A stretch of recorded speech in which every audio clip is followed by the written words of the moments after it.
Hey guys, today's story is a little different. Imagine giving your entire adult life to something, sacrificing birthdays, losing weekends, letting your marriage dissolve in the background just to build a company from scratch. Now imagine being told in under 5 minutes that it's no longer yours. I'm not talking about an emotional breakup or a misunderstanding.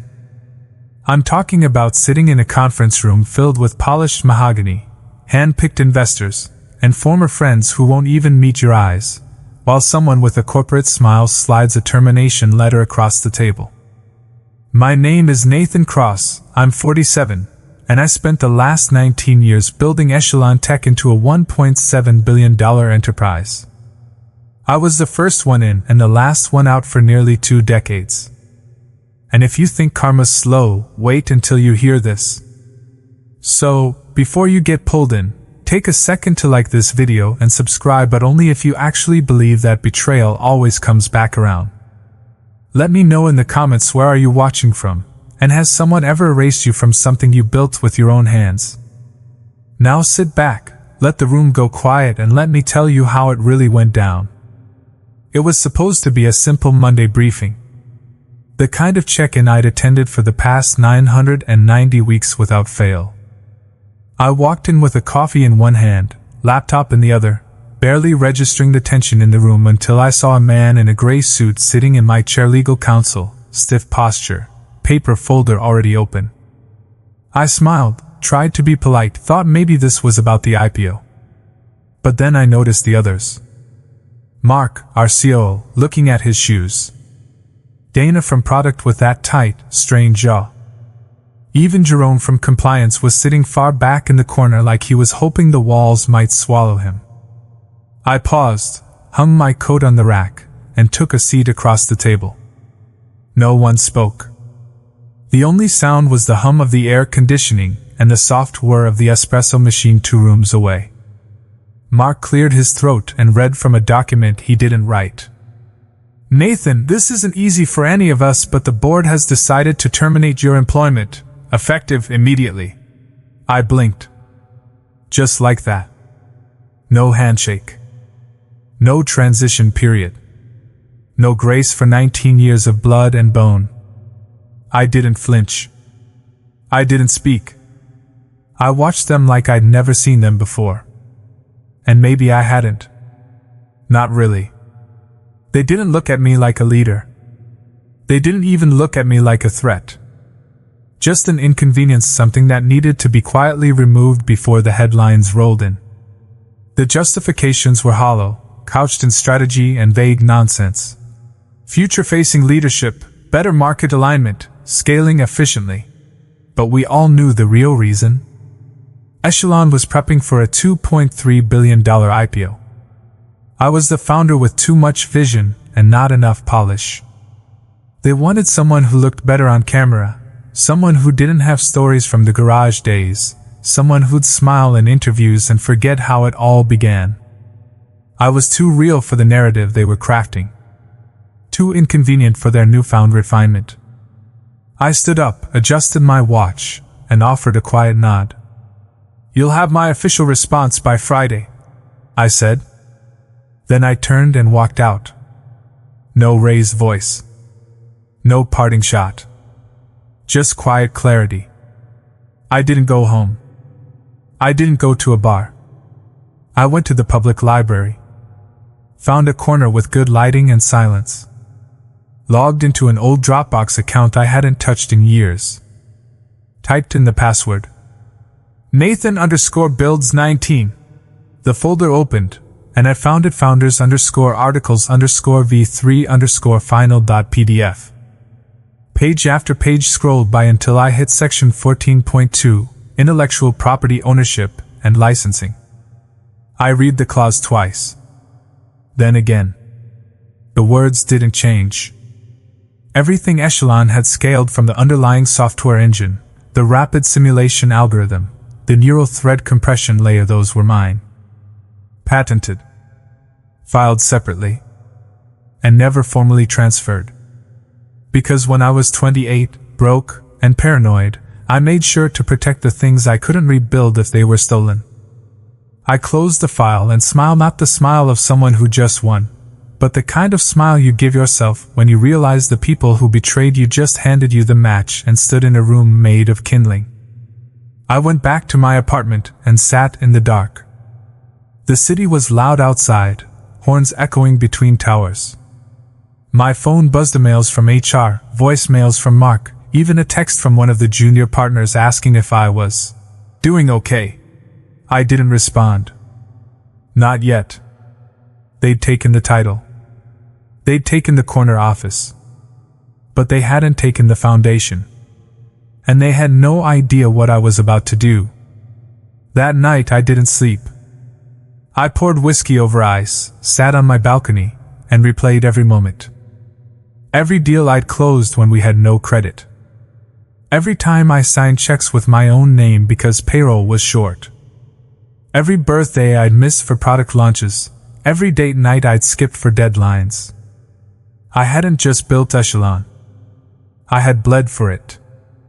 And now, they thought they could toss me out like I was a broken part. They forgot who wired the machine in the first place. They called it a clean break. But the cut wasn't clean. It was surgical and they were sloppy. I had time, leverage, and something they'd underestimated, patience. I didn't need to sue. I didn't need to shout. All I had to do was wait. Because sometimes revenge doesn't come with fire. Sometimes it comes in the form of a polite email with an attached clause. And when it lands, it doesn't explode, it unfolds. I didn't open their emails. Not right away. I let them pile up, subject lines filled with vague phrases like, clarify ownership, or, quick conversation? They were scrambling. I could feel it. In every delayed callback, in every legal CC, they were trying to figure out just how badly they'd miscalculated. It only took them 3 days to send someone in person. Jerome. Of all people. The man who once told me we needed more polished narratives, sent a text asking if I was free for lunch. I replied with one word. Tomorrow. We met at a small restaurant in Soma, somewhere I used to take my team back when there were only 8 of us, and we could all still share jokes instead of expense reports. Jerome was early, sweating lightly under his navy blazer, his smile too forced to be sincere. I sat down across from him without shaking his hand. He launched into small talk, whether his daughter's college apps, a new fitness tracker he was using, and I let him speak, watching how often he checked to see if I was engaged. I wasn't. Eventually, he cleared his throat and shifted his tone. Listen, Nathan. We know how much you built. No one's disputing that. But the optics of this. He gestured vaguely at the air between us. They're tricky. We'd love to find a graceful solution here. That's when I pulled out a printed copy of the clause from the original founder's agreement. I slid it across the table like a quiet ultimatum. You already had your graceful solution, I said. You walked me out without even asking what I still owned. Jerome didn't touch the paper. He stared at it like it was radioactive. We didn't realize the IP hadn't transferred. I smiled. That's clear. Over the next week, the calls multiplied. Dana reached out. Then Mark. Then 2 of our newer investors, the ones who'd barely known me a year but had started to realize that the company's future still ran on my invention. I started logging everything. Every voicemail. Every email. Every backpedaling apology disguised as clarifying intentions. They wanted my silence. They wanted a quick settlement and a non-disclosure clause. But I wasn't after money, not at first. I was after acknowledgement. Respect. And they made the mistake of showing me I had more leverage than I thought. When the IPO legal packet arrived, thick as a phone book, I flipped to the section about proprietary tech. My name was there in a footnote.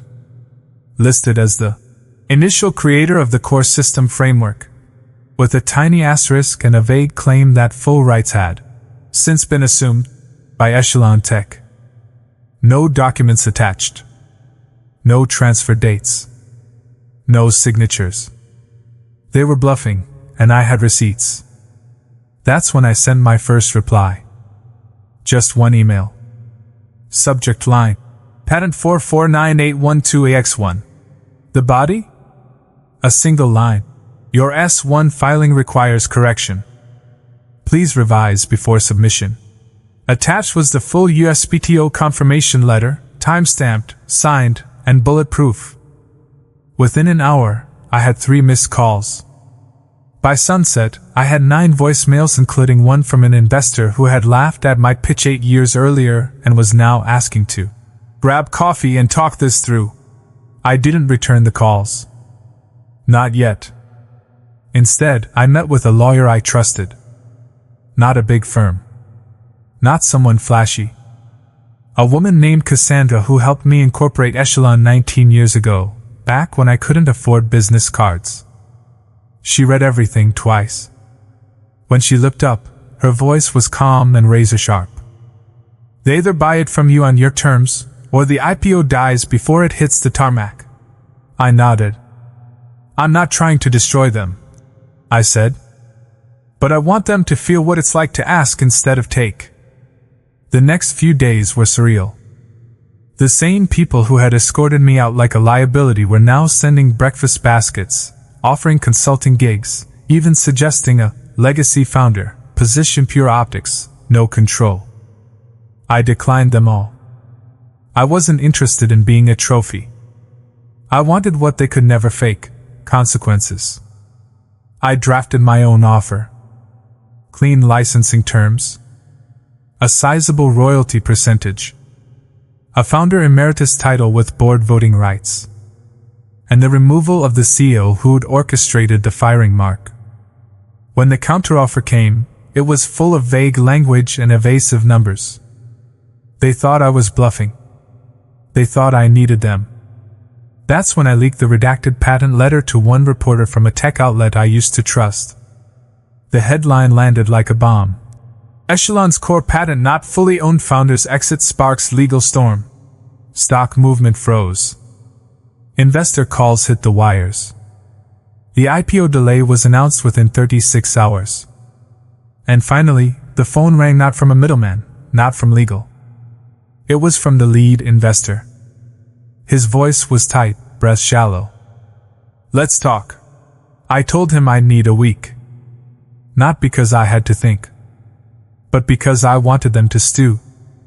The thing about power is, it doesn't always look like shouting. Sometimes it's quiet. Sometimes it's just waiting longer than they can afford. I spent that week not dodging their calls but letting them accumulate. There's a special kind of panic that happens when the person you dismiss suddenly stops reacting. It doesn't create silence, it creates suspense. That's what I became to them. Suspense in a tailored suit.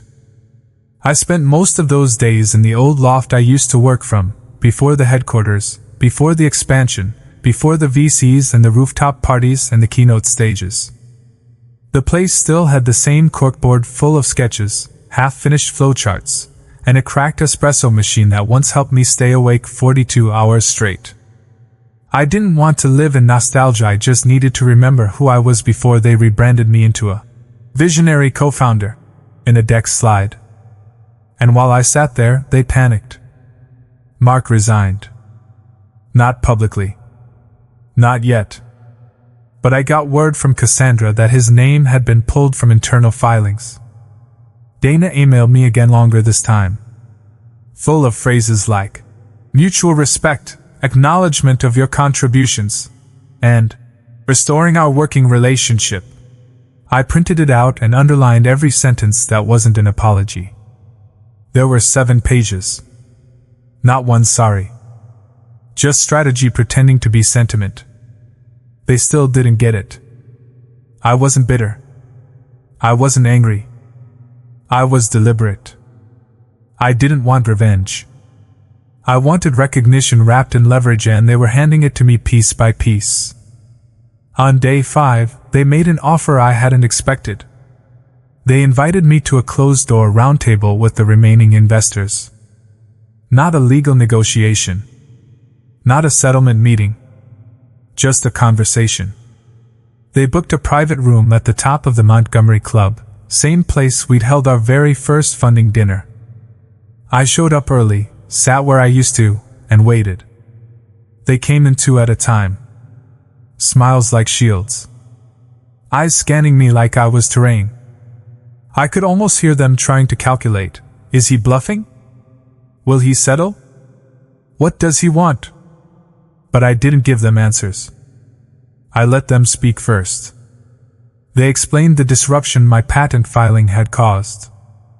The IPO delay. The press heat. The quiet tension in their portfolios now that Echelon looked fractured from within. Then they said the words that shifted everything. We underestimated you. It wasn't an apology, but it was the closest they'd ever get. I responded calmly, voice even, hands still. You didn't underestimate me. You forgot what I'd built. And you forgot I never signed it away. I passed around a revised license agreement. Higher royalties. Founder seat reinstated. Control over future tech direction. Final say on any third-party acquisition. There was a beat of silence after they finished reading. One of them, a man who hadn't spoken the entire time, set the folder down and said, You're asking for too much. I leaned forward. No, I said. I'm asking for exactly what it costs to replace me. Gut punch. Because they knew they couldn't. They didn't sign that night. But they didn't walk out either. And that was enough. 2 days later, Cassandra got the confirmation.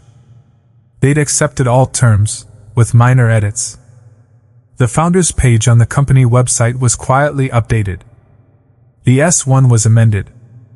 The IPO refiled with new language. Technology licensed from original creator, retained as executive board consultant with strategic authority. A mouthful, sure. But it meant one thing: they couldn't launch without me.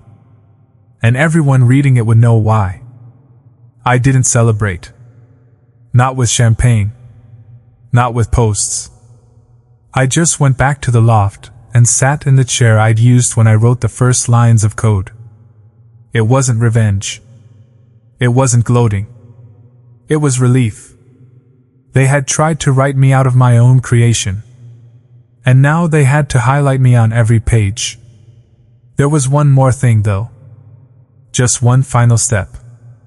I scheduled a short interview with a podcast I used to love, a tiny startup tech show that once begged me for 15 minutes when I was too busy speaking on bigger stages. I gave them an hour. Told the whole story. Calmly. Without naming names. Just truth, coded in calmness. The episode went viral. Not because I was dramatic, but because I didn't need to be. I was the story they tried to erase. And the story people now couldn't stop reading. I didn't expect the podcast to blow up the way it did. But when truth is delivered without heat, people lean in closer. That's what happened. My story told plainly, not as revenge but as a correction, cut through louder than any lawsuit ever could. In 48 hours, it hit the front page of Hacker News, got reblogged on LinkedIn by half the startup ecosystem, and was clipped and quoted on finance Twitter like I was suddenly a sage they'd all underestimated. They called it The Architect's Return. A founder who never burned bridges, just redrew the map. The attention didn't flatter me. It focused me. Because what came next was a different game. Every investor who hadn't been in that Montgomery room started reaching out. Angel syndicates, Series B firms, people I hadn't heard from in years. Not to offer pity but coffee. We'd love your insight on some new ventures. You ever think about building again? We've got an AI platform with early traction. We want someone who's actually shipped. I kept every message. Replied to none of them, at least, not at first. What I did instead was more surgical. I picked 3. The ones who hadn't backed Echelon. The ones who were rumored to have passed the first time because I seemed too stubborn. That phrase stuck with me. Too stubborn. Turns out, stubborn was the only reason I still had control over my patent, my platform, and my presence. I met each of them. Not at their offices. At my loft. Still sparsely furnished. No receptionist. No catered lunch. Just me, coffee I made myself, and a prototype I'd kept in shadow, something I'd started working on in the chaos. A new framework. Lighter, faster, built on the pain of knowing what happens when you let other people hold the pen to your life's blueprint. Their responses were almost uniform. You could raise again tomorrow. I didn't say no. But I didn't say yes. Because I didn't want to build something just to hand it over again. This time, I'd control not just the code, but the culture. The terms. The narrative. Not out of paranoia but out of precision. I'd learned the cost of assuming loyalty. Now I'd price and control from the beginning. Meanwhile, Echelon moved forward with their IPO. But not smoothly. Every mention of their growth came with an asterisk: now founder ousted, founder returned, founder unyielding. Reporters wanted comment. I gave them none. Just one quote, posted on my personal site. If they just let me keep building, they'd have had everything. Instead, they reminded me I can build again without them. The markets responded with caution. Not collapse, but hesitation. And in startup land, hesitation is more dangerous than competition. Because it signals vulnerability. I wasn't trying to sabotage them. But I'd become the shadow behind their spotlight, and they knew it.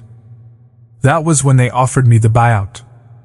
Full purchase of my remaining rights. A clean exit. 8 figures. I read the terms. They'd even thrown in a 2-year non-compete clause. Almost funny. As if they still thought I could be boxed out with money. I didn't reject it immediately. I let the silence hang for a week. Then I sent back a single sentence. If you had believed in me enough to offer this when I was in the room, we wouldn't be here. No reply came. But my inbox went still after that. I'd drawn the line. Not in fire. In ink. The last meeting I took that month was with Cassandra. She wasn't there to pitch or plead. She just wanted to sit across from me and say, "You were right." And that felt stranger than I thought it would. Because part of me still wanted to hear, "We were wrong." But I knew better than to wait for that. Growth isn't owed to you. You take it, if you're lucky, in the quiet between losses. As we sat there, I told her the truth. I'm not coming back. Her brow furrowed. You could have it all again. I shook my head. That's the problem. I don't want all. I want enough. Enough to sleep without a target on my back. Enough to know I'm building with people who build beside men above me. That conversation didn't go viral. But it was the most powerful moment of the entire saga. Because it closed the door I'd once built my entire life behind. I walked home after that. No driver. No press trail. Just me, a notebook, and a future I hadn't drafted yet but finally had the freedom to. It was a gray Thursday morning when I received the final request and invite to speak at a tech leadership panel hosted by one of Echelon's lead investors. The topic? Founder resilience in crisis. The irony was thicker than the fog outside my window. I laughed when I saw the invite, not out of mockery, but at the full circle elegance of it all. Less than 2 months ago, they'd been part of the chorus that pushed me out of my own company. Now, they wanted my thoughts on endurance. My finger hovered over delete, but instead I replied, I'll attend. No slides. Just presence. They confirmed within minutes. I wore black to the panel. No logos, no branding. Just sharp edges and quiet eyes. The room was packed with executives, founders in Patagonia vests, journalists sipping flat whites. I sat between 2 CEOs from companies I once advised before they were funded. They nodded to me like we were peers. And I suppose we were again, just not by the same road. When my name was called, I walked to the mic without notes. I looked out at the crowd and said, "Sometimes you give 19 years to build something. You pour your sweat, health, family, holidays into it. You skip birthdays, miss funerals, lose sleep. And when the numbers shine $1.7 billion in revenue, they forget the face behind the figure. They reduce you to a liability." The room was quiet. A few heads lowered. I continued, "So you get fired in 5 minutes. In a boardroom where no one meets your eyes. And they expect you to disappear. But some of us don't." I spoke not in anger, but with a stillness that carried farther than fury. I told them about control. About the early IP clause they'd overlooked. About how being underestimated was a better shield than any title. I didn't name names. I didn't need to. Everyone in that room had read the news. They knew the company. They knew the voice. Afterward, they lined up. The same executives who once smiled politely but never took me seriously now wanted to shake my hand, pitch me ventures, ask for mentorship. One founder said, "Your story made me renegotiate my own contract." Another whispered, "I had no idea it could be done like that." But I wasn't there to collect applause. I was there to leave a message. So I ended every one of those small talks with the same words. "Make sure you still own the pen when they try to write you out." That line spread. Not just on social media, but inside the offices of people who'd once thought I was disposable. And Echelon? They tried to get ahead of the narrative. PR statements. Thought pieces from the new CEO. A sudden wave of restructuring for innovation. But it didn't land. Because the truth wasn't just mine, Anna Maria, it had multiplied. 2 weeks later, a startup I'd advised quietly offered me a seat on their board. Then another. Then a Series A company asked me to become their fractional CTO. I didn't say yes to all of them. But I said yes to enough. Enough to stay in the arena. Enough to build on my terms. I started a micro fund, no press release, no big partners. Just capital from friends who believed in long games and silent battles. We called it Foundry 9. A quiet nod to the 9 people who asked me for coffee after I was fired. We didn't chase unicorns. We backed founders who understood that control isn't greed, it's protection. That equity is more than ownership, it's voice. One of our first investments came from a single question. What's the one clause they'd regret overlooking? We taught every founder to ask it. We didn't sell bravado. We offered foresight. And it was enough to shift something in the ecosystem. You could feel it. A little more caution in the boardrooms. A little more clarity in term sheets. I still passed Echelon's new headquarters sometimes. Sleek glass, their logo etched with pride. It didn't sting anymore. It just reminded me how quickly a monument can become a mausoleum if built without memory. One day, I got a call from one of the newer board members. A woman I respected. She asked if I'd ever consider returning in an advisory capacity. I told her, "You don't need me. What you need is someone who remembers why it was built in the first place." She sighed and said, "That used to be you." I paused. "It still is. Just not for you." That night, I walked home again. The air was warmer. The city buzzing. And I realized, this wasn't about vindication anymore. It was about alignment. My values. My vision. My voice. All finally in sync. Not because they let me back in, but because I let myself out and never looked back. The final message came not in a headline, not even in a carefully worded statement. It arrived in the form of silence. No more emails from the Echelon board. No carefully looped, "Let's catch up soon," calls from HR. Just silence. And the kind that doesn't feel peaceful, it feels surgical. Like a room has been cleared of your presence, and no one wants to admit they ever needed you there to begin with. They'd moved on, of course. A new CEO. A new app interface. A rebrand that looked shinier on the surface but was hollow underneath. They called it a fresh vision, but I knew the truth. I'd built Echelon's heart and soul, and now they were just chasing ghosts of code they didn't understand.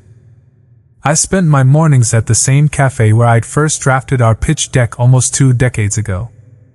I'd sit with a notebook and scribble, not for deadlines, not for board reviews, just for myself. Sometimes it was sketches. Other days, full frameworks. But always free.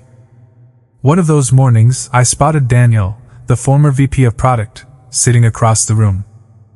We hadn't spoken since my departure. He hesitated when he noticed me, then walked over. "Still building?" he asked. "Always," I said without looking up. He sat. "It's not the same in there. It's like we removed the brain but forgot it had a heart." I didn't respond to that. Sometimes, letting someone sit in silence is more honest than anything you could say. Foundry 9 had grown beyond what I imagined.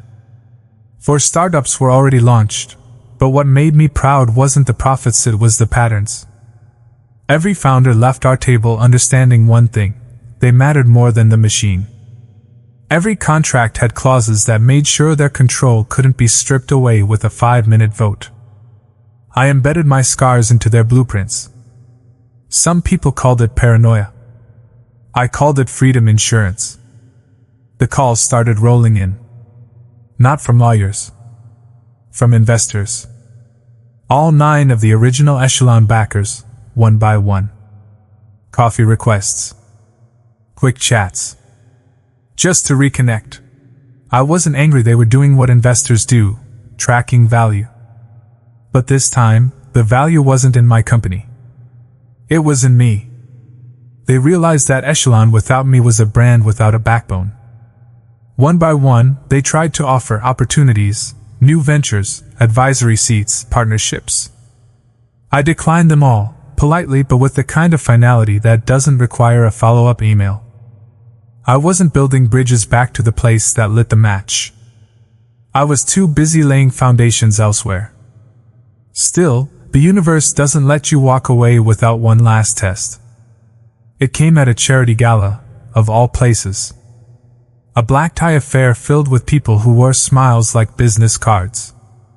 I was lingering near the back, nursing a whiskey, when I saw him, Martin Ames, chairman of the board. The man who read my termination clause like it was the weather report. His eyes landed on me, widened slightly, then steadied. He walked over with the cautious pace of someone unsure whether the dog he kicked had teeth. "David," he said, extending a hand. "You've done well." I shook it. "You sound surprised." He gave a thin laugh. "Not surprised. Just aware now."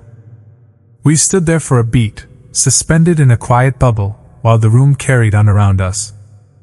"I just wanted to say," he began, "that I know the way things ended wasn't."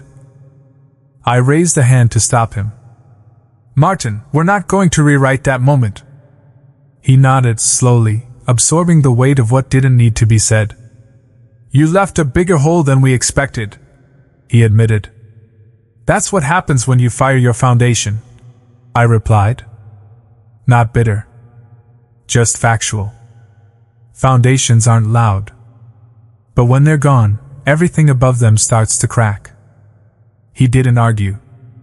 Just nodded again and walked away. No promises to stay in touch. No attempts at closure. And that silence? It was the punctuation mark I'd been waiting for. It told me I didn't owe them a thing. Driving home that night, the city lights seemed softer. Maybe it was the reflection, maybe just relief. I cracked the window, let the wind in, and for the first time in a long while, I didn't feel chased. At home, I opened my notebook and wrote just one sentence. "Never mistake silence for defeat." These days I run a workshop. Not at Stanford or MIT, but in warehouses, co-working spaces, anywhere that real builders gather. The first thing I say is always the same. Get ready to be betrayed, but don't let it be the end of your story. I tell them the hard truths, the ones the shiny podcasts skip over. About equity clauses. About burnout. About being pushed out of something you gave everything to build. And then I show them what comes next. Some betrayals don't scream. They whisper. They unfold in silent boardrooms, in polite emails, in the casual coldness of people you once bled beside. But the beauty of quiet betrayal is that it gives you space to answer in silence, with dignity, with precision, and with power. I didn't storm back into echelon. I didn't sue. I didn't scream. I built something better, something unshakable. And that was the loudest response of all. People always talk about revenge like it has to be fire and fury, but the truth? The cleanest revenge is outgrowing the space they tried to bury you in. Walking into the room years later and not needing to say a word because your success already said everything. There's power in refusing to play their game. There's freedom in making your own. If you're watching this and you've ever felt discarded, replaced, overlooked, just know, you're not broken. You're underestimated. And sometimes, that's the strongest position you can hold. You don't owe anyone your rage. Just your silence and your next move. So here I am, not with a grudge, but with a blueprint. And this time, the foundation is mine alone.